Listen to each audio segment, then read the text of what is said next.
I was born Mary Isabel Catherine Bernadette O'Brien, who I didn't like very much, therefore it was necessary for me to change, to be successful. And I sort of got lost in there somewhere. But now I realize I'm both people without being schizophrenic about it. I am still Mary O'Brien. I'm still got all of the insecurities in the convent upbringing and some very decent values that I was taught as a child. And I haven't lost those. I did lose them for a while. But I'm the sum of my parts. I'm the person I invented and the person I was born. And when they are working together and not fighting each other, it's a successful day. It's not a coincidence, but it is a strange twist of fate that in September 1963, when Christine Keeler was arrested, and the month the Denning report came out into the Profumo affair, that the Springfields were playing their last show, their farewell show, Sunday night at the London Palladium. That same month. It is an odd twist of fate, is this not, Dusty? But the only person that's got that right, because everyone else has made an assumption that actually that was going on while I was a solo singer, but actually it was prior to.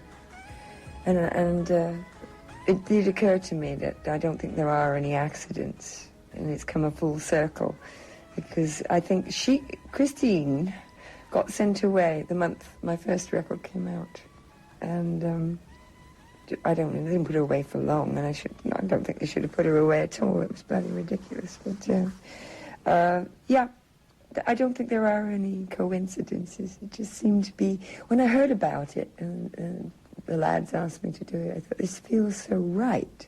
It feels right for the film. I must admit to being quite nervous about it being a single, because the lyrics are so specific. And I thought it was a risky record, but then I sort of like living on the edge. I think I must do, because I'm quite enjoying this, watching it and sort of go up in nice little bites up the charts. But it's an interesting process, because I have to catch myself. A month ago I didn't give it a light, a chance. And the minute it starts getting, like, in the low charts, and then it starts going up in nice little bites, I was saying, it's not fast enough, and it's not going to go any further. And I start getting into that frame of mind, but at least I realize it about myself now. So, because, there's no point in panicking. You do what you can do, and it's doing great. If it never got any further, it's a major achievement. I got to remember that. You may run screaming from the room if I drag these out, but I got a few singles here. Oh, great. Ring-a-my-phone, ring-a-ling-a-loo. These, I should tell you, are a few singles by the Llama Sisters that I dug out of the BBC library. And here you were, in 1960... You got what it takes. Doing a disgusting version of Marv Johnson's You Got What It Takes, but discovering Motown for the first time. My mother's eyes. I didn't realize I knew about it that early. Is there one of these that you could play, that I could play, that wouldn't make you absolutely jump off the balcony? Absolutely. How about Mr. DJ? Mr. DJ? Yeah. I mean, it's really hard to remember. It was invaluable to me because, after all, it was the only training, and it was good training. When the Springfields were formed, I was actually the only one of them that had any professional experience rather than training. And that was from doing, the Pier at Clacton at that time, and a couple of Butlins, and lots of American air bases. So the Llama Sisters was you and who? A girl called Riss, who was really the boss of it and was very patient with me, and a girl called Lynn, whose son is one of my godchildren. And I haven't seen him in a long time. Sorry, Lynn, it's your daughter. Amanda, I have another I have two other godchildren. I have two godsons. And it's Amanda, and now Amanda's married. God, this is dating me. And I haven't seen her for some time, which is not her fault, it's because I've been away so much. But I'd like to see how they're getting on. Right, we'll play this one that you've actually singled out here, Mr. DJ, the Llama Sisters, I think it was 1959. And you were doing things like 6-5 Special in those days, weren't you? Oh, yes. How well do you remember? How prehistoric was that, as you remember it? Well, it was people sort of like Al Saxon, who actually, if you wanted to play sitting in the back seat with Al Saxon, which is one of these, maybe that would be the best one to play. God, 6-5 Special. I always remember seeing Adam Faith on that and thinking, what a tremendously photogenic face he had. I mean, he really was quite beautiful. I think he still is. And his face didn't seem to fit on his body. It sort of was a big face. I had no idea. It was a big photogenic face that didn't belong to his body. But I know that feeling because my face doesn't belong to my body either. So. His manager at that time was partly the Llama Sisters manager. Evelyn Taylor, her name was. And she was in an office that actually was run by Joe Collins, who was the dad of Joan Collins and Jackie Collins. And it was, you know, genuinely quite a sleazy little office. I mean, mainly they did their bookings for American Air Bases and things. But Evie Taylor was quite something. She used to have an act prior to managing people where she banged cymbals between her knees. I cannot see what that would do, but hey, you know, if it works, do it, you know. It's very sort of gypsy, that. Very 50s, too. Yeah. Very music hall. Yeah, vaudeville in the States and music hall here, yeah. This is the Llama Sisters, and Mr. DJ. Or the other one. sitting in the back seat. You'd rather go with sitting Yes. in the back seat. Okay, we'll go with that one. Sitting in the back seat, there's the Llama Sisters featuring Dusty Springfield. Oh, well, it wasn't really, but Well- you're very kind. I don't think Riss would like that at all. But I've as got you the wrong say, pants on, sorry. gave you valuable experience for what was to come. It did. It was, I answered an ad in the Stage newspaper for established vocal group needs new member, and I had no idea what it would be. And neither did I really know what it was all about. I mean, prior to that, I'd been singing with the guitar in debutante clubs and semi-pro, you know, sort of finished almost from school. I was doing that while I was at school with my brother and by myself. And it was a big night if we got £1.10, you know, for 4 hours work. I mean, it's ridiculous. I get laryngitis now after a couple of songs, which goes to show how much pressure has got to do with throats. But in those days, I'd get through 100 songs a night and not get laryngitis. So a couple of years of the Springfields, do you pleasant memories of that, or...?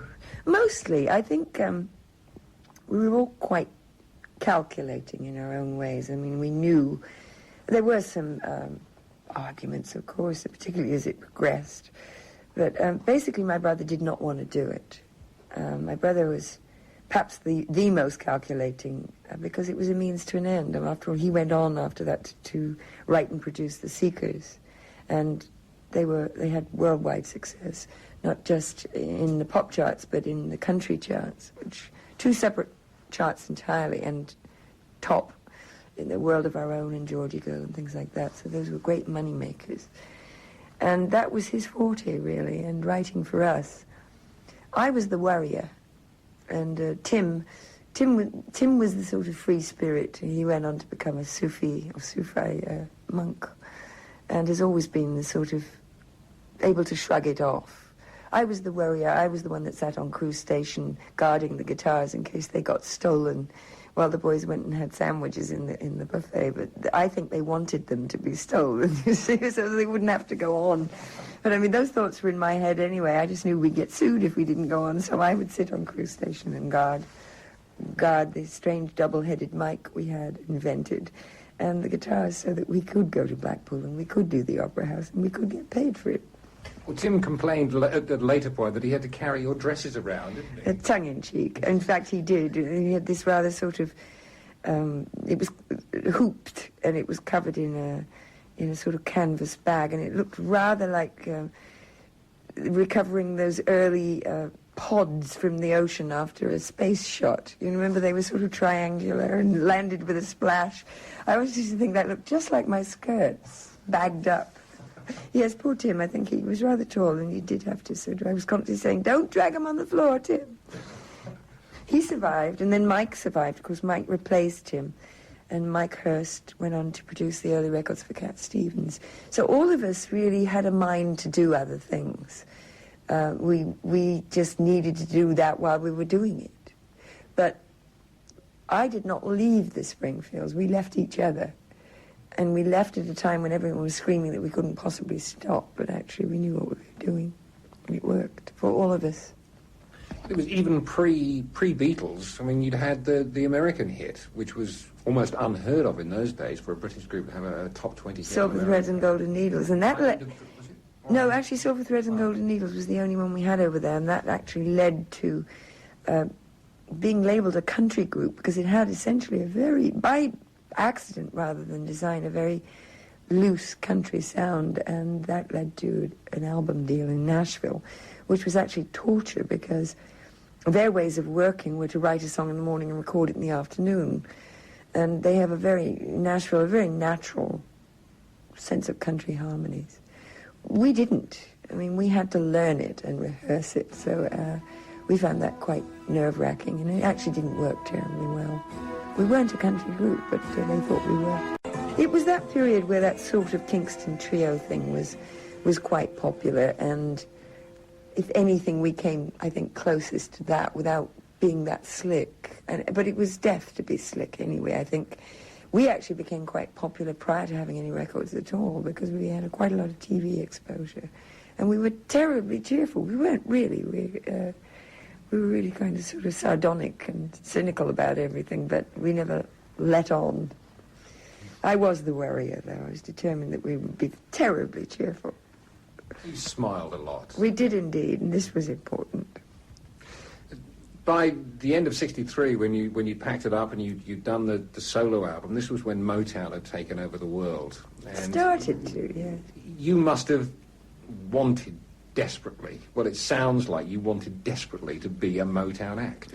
Yeah, I mean, A Dream Come True was the show I did in, I suppose, '64, when I was at the Brooklyn Fox with the entire Motown Review. And there was always a Vandella missing for the first show, which was 10 o'clock in the morning. And so I got to do Marvin Gaye's backgrounds. I got to do bits of The Miracles, harmonies, off stage. I really wanted to be on stage, but it wouldn't have looked quite right. So that actually, that was a dream come true. I mean, I could stand in the wings, which I did 6 shows a day, and absorb the Temptations brass section so that I could cop it, so that I could put it on the next album. You see? I mean, it was priceless. I mean, I would have paid to have done it. And I learned a lot. What a memory that must be. It was phenomenal, absolutely phenomenal. I got very friendly with Martha and the Vandellas, and Martha and I and my brother and a couple of other people went down to the carnival in Rio, and we went to the West Indies, and we had a lot of fun. I mean, if I remember back to those times, that was what I enjoyed, being backstage at the Apollo.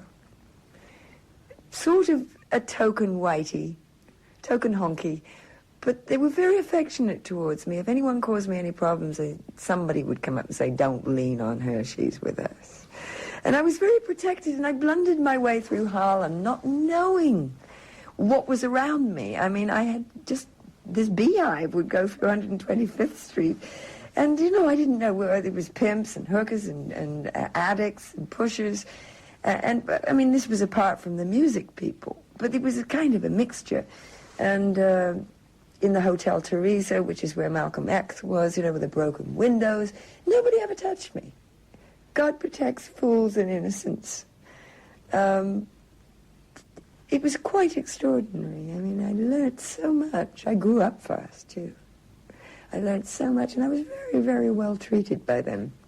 And then, of course, we did the whole Motown Review situation for Rediffusion, which I was hostess, and that was quite priceless. Again, meanwhile, while enjoying it, I was thoroughly intimidated, too. There was always a fear that somebody would call me a honky, you know.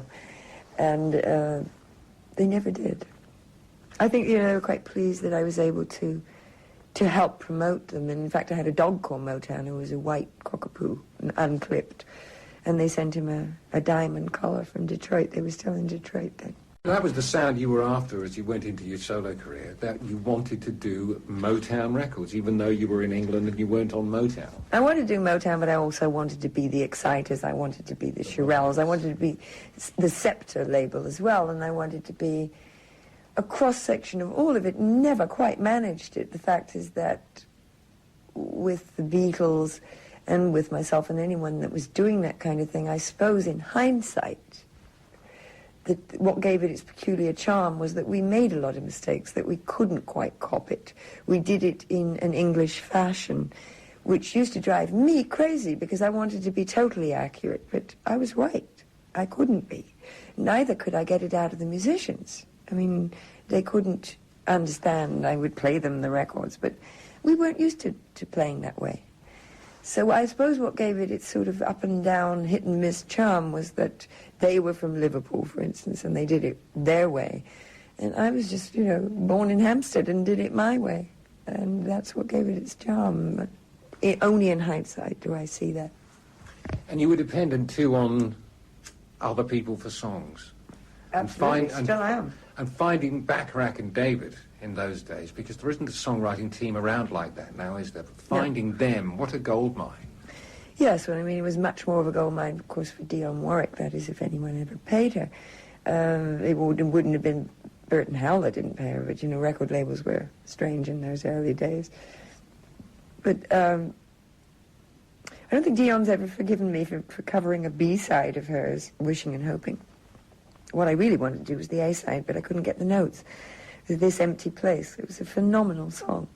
And that led to a sort of loose association with Bacharach and David. I mean, I sort of got perhaps the things that didn't work for other people, but that had not been released in this country, and I was truly grateful for them, because in those days we didn't get immediate releases of those records over here, or if at all, a release of them. So I had an English market to appeal to. Unfortunately, when those records were released in the States, I always sounded like a sad copy of them, when in fact they were meant for the European market, not for the States. And then Wishing and Hoping was actually the first record that was released in the States and became an enormous hit, and was never a single in this country. It was just on that first album. And Goffin and King as well. Mention them too. Worship. Total, to this day. The melodic content of Carole King's songs, I think, is unbeatable. A new album coming out next month. Yeah. There was something about her voice, it was, like mine, very faulty.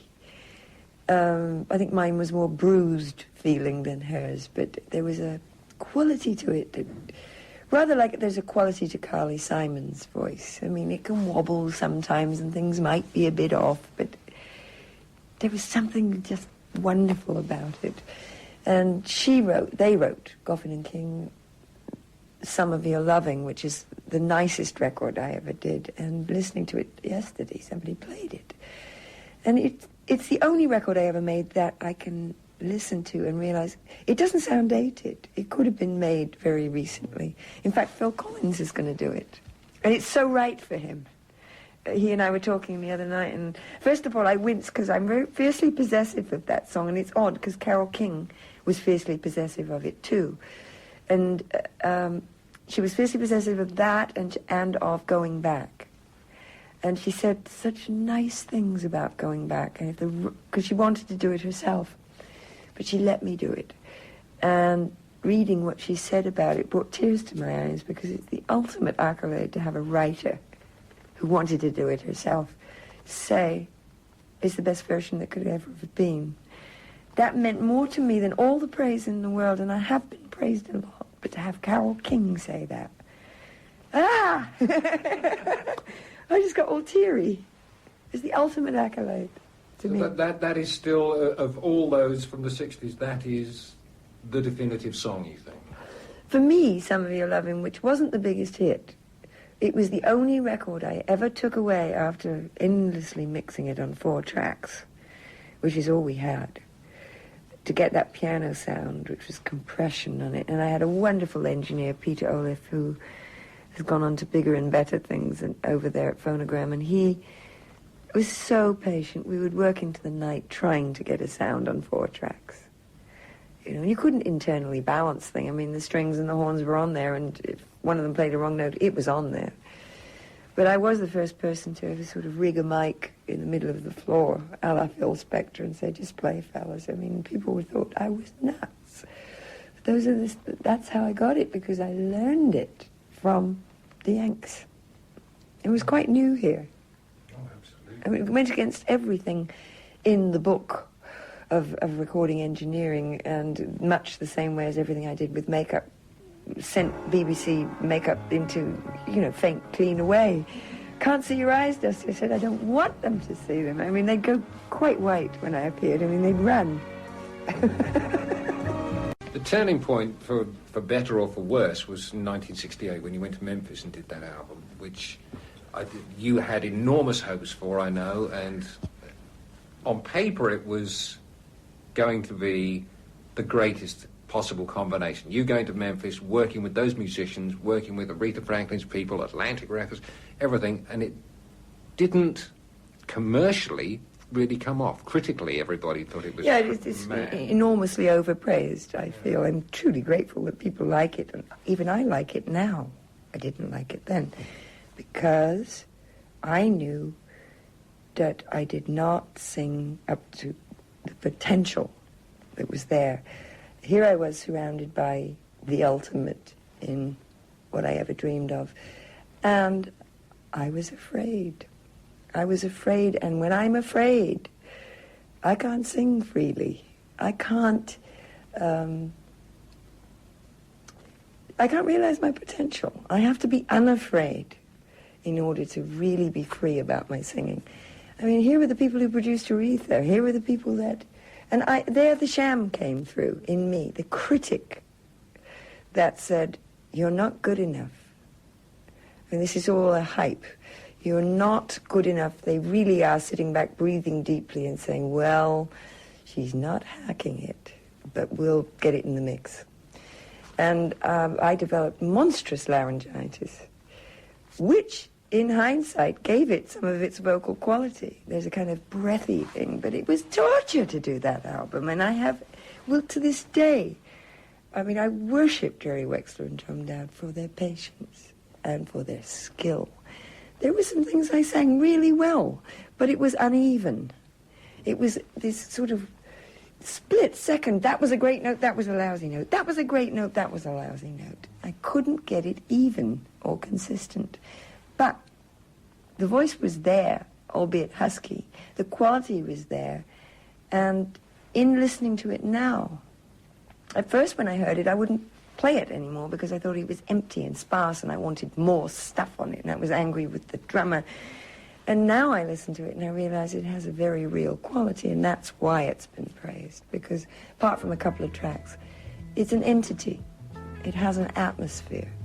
And it's the only album I ever made that has a quality, as far as I'm concerned. Well, it's still a classic, Dusty Memphis, but you mentioned Aretha Franklin. Let me hand you this CD, Aretha's 30 Greatest Hits. Oh, I want to... Choose me one. Okay. God, this is a hard choice. Come on. I'm torn. All right, just for one phrase, I never loved a man the way I love you. Because I never... The way it trips over itself at that point. I'm torn between that and You Make Me Feel Like a Natural Woman, because, that's a Carole King song, too. And Oh Me, Oh My is fabulous, because I adored Lulu's version. And in typical fashion, Aretha can take a song that we've done. She did it with Son of a Preacher Man. And to this day, I kind of wince when I hear it, because I went, that's what I should have done. And when I do it live, now I cop Aretha's phrasing, or try to, because it was what it's what I should have done on my record of it. So let's go with I Never Loved a Man the Way I Love You. Aretha Franklin, I Never Loved a Man the Way I Love You. I just remember hearing that the first time and I was on the ceiling hearing that record. Yeah. Because they'd done it before that. Before she went to Atlantic Records, she'd done this stuff with CBS where they tried to make her into another Barbra Streisand. They did, didn't they? And it was terrible. She must have had such a hard time. I know how it is when labels try. I went through a period in the States where I was doing live shows and I'd signed with an American agency, and they were trying to do that with me, the agency, because they had Barbra Streisand, and everyone had to be like that.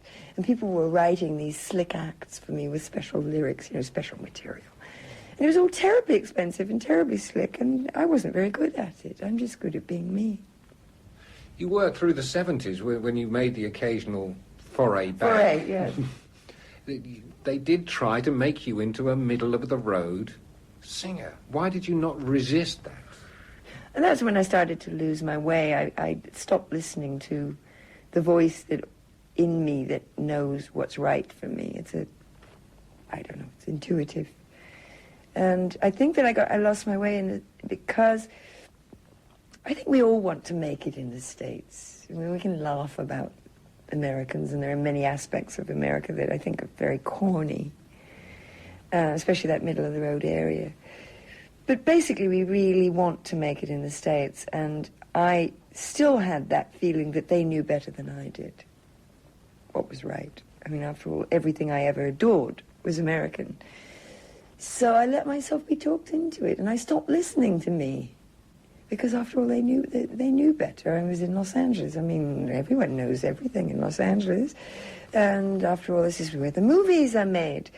And they're so good at stuff. After all, they would know what was right. And I started listening to them and stopped listening to me.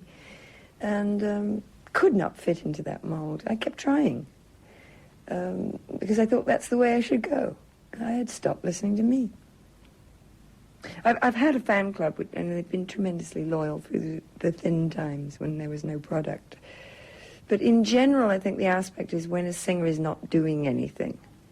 Maybe the media thinks you're dead or insane, locked up somewhere, or drunk or something or other. Some of that may be true, not all of it at that time. But there is an element within fans that if they don't get fed with product, they think that you're sitting on your behind being cool and turning things down. The fact is you're not. You are sitting waiting for other people to make their minds up about what you get to do, to record you or not record you, to take an interest or not take an interest. And you can push all you like. People will be interested when they're interested and not before.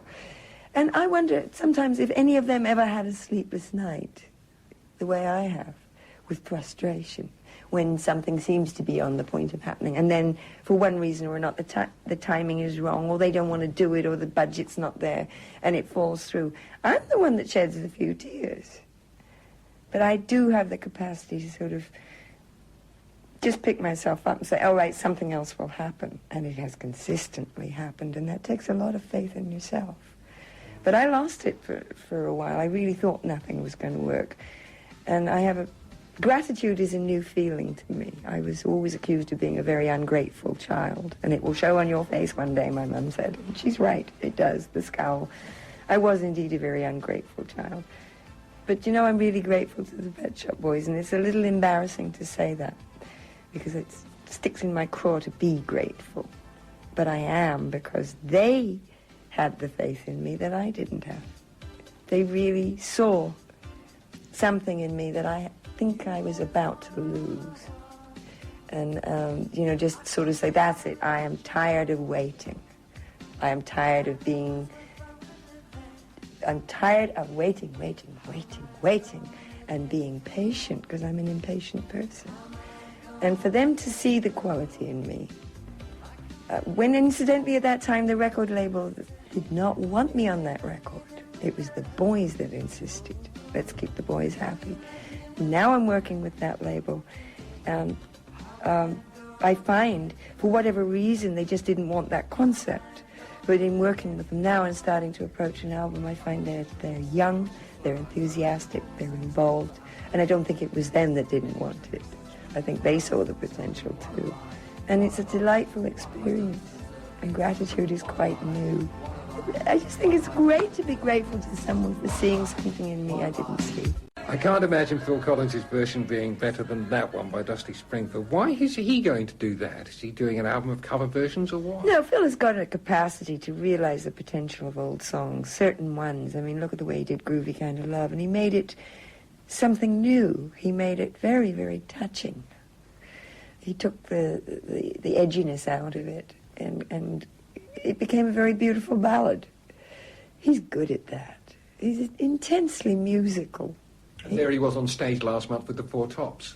doing the whole Tops routine. Great.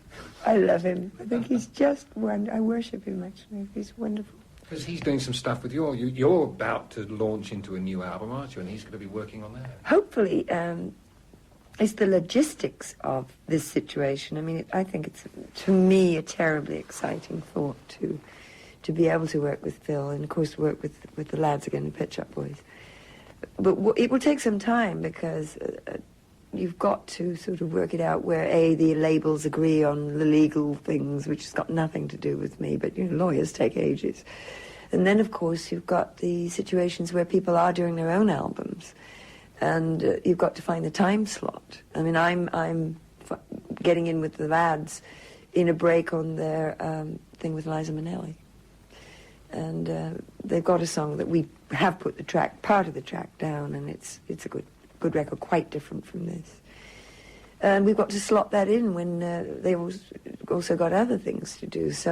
And I want to work with people that have the writers within the bands, like Climie Fisher, because they write tremendously good pop songs. I mean, Climie Fisher writes songs with a verse and a hook and a chorus. You know when it's coming.